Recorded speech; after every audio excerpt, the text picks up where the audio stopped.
नमस्ते। चेतना रेडियो पर मैं डॉक्टर मीनाक्षी। आजकल भागम भाग भरी जिंदगी में स्लिप डिस्क या डिस्क प्रोलैप्स जिसे हम बोलते हैं, 90% लोग कम से कम ये कहते सुनाई देते हैं कि मेरी कमर में दर्द हो रहा है, कमर में दर्द हो रहा है। और ये रोग अक्सर 25 से 45 वर्ष के लोगों में ज्यादा होता है।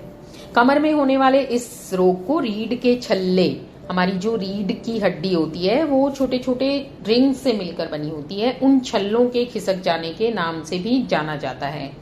आयुर्वेद में इसे शियाटिका भी कह देते हैं। इसमें कमर के निचले हिस्से में दर्द होता है और उसके कारण टांगों में भी जकड़ाहट या पीड़ा और सुई के समान चुभन होती है। और जहां ये गंभीर, अति गंभीर अवस्था में होता है तो उस समय जो मोटर पावर होती है टांगों की वो भी प्रभावित होती है। बहुत ज्यादा जब गंभीर स्थिति होती है तो उठना, बैठना या चलना भी मुश्किल हो जाता है।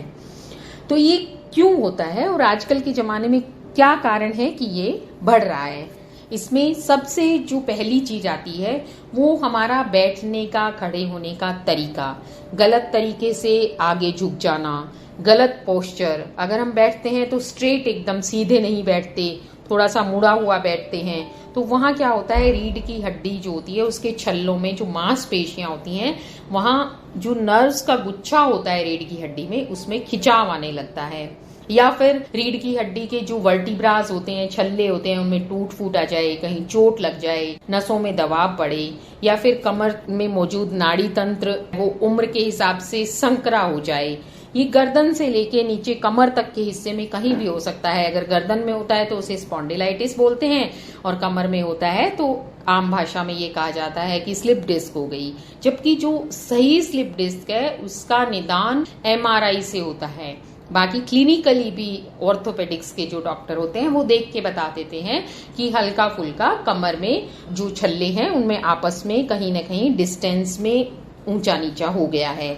आप कुर्सी पर लगातार एक ही स्थिति में बैठे बैठे काम करते हैं, पोस्चर सही नहीं रहता, या फिर कभी स्पाइन की जन्मजात कोई विकृति होती है उसकी वजह से भी हो जाता है, या कई बार हम क्षमता से अधिक भार उठा लेते हैं तो भी अचानक से हो जाता है।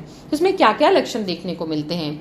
चलने खड़े होने में पैरों में थकान होती है, कमर दर्द होता है और पैरों में उंगलियों तक टीस मारती है, पैरों में ऐंठन आती है और पाँव में एक अजीब सा भारीपन और झंझनाहट महसूस होती है।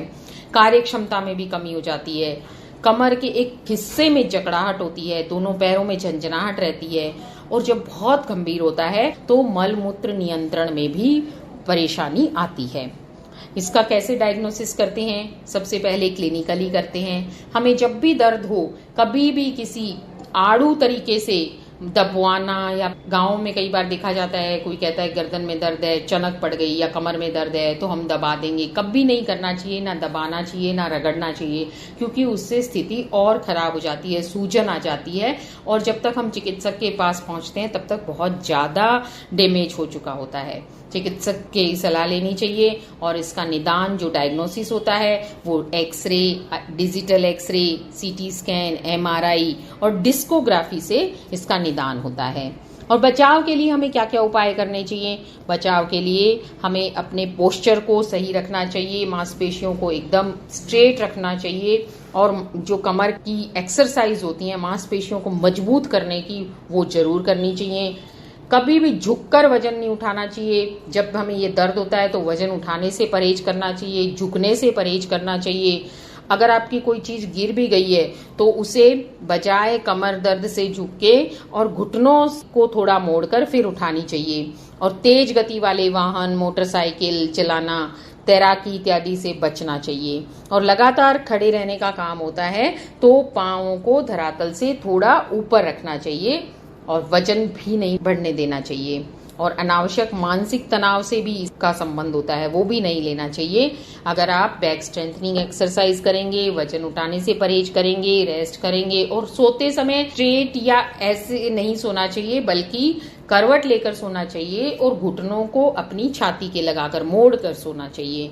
तो जब आपको इस तरह के दर्द का एपिसोड होता है तो उस समय रेस्ट करें, भारी चीजें मत उठाएं, झुककर काम न करें, करवट लेकर सोएं, घुटनों को छाती के बल लगाकर सोएं, और बैक स्ट्रेंथनिंग एक्सरसाइज जो होती हैं वो आपको अवश्य करनी चाहिए। ये आप चिकित्सक या फिजियोथेरेपी वाले या ऑर्थोपेडिक्स वाले चिकित्सक आपको राय देंगे, या फिजियोथेरेपिस्ट आपको इसमें मदद कर सकते हैं कि वे कौन कौन सी एक्सरसाइज होती हैं जिससे हमारी कमर की मांसपेशियां मजबूत होती हैं।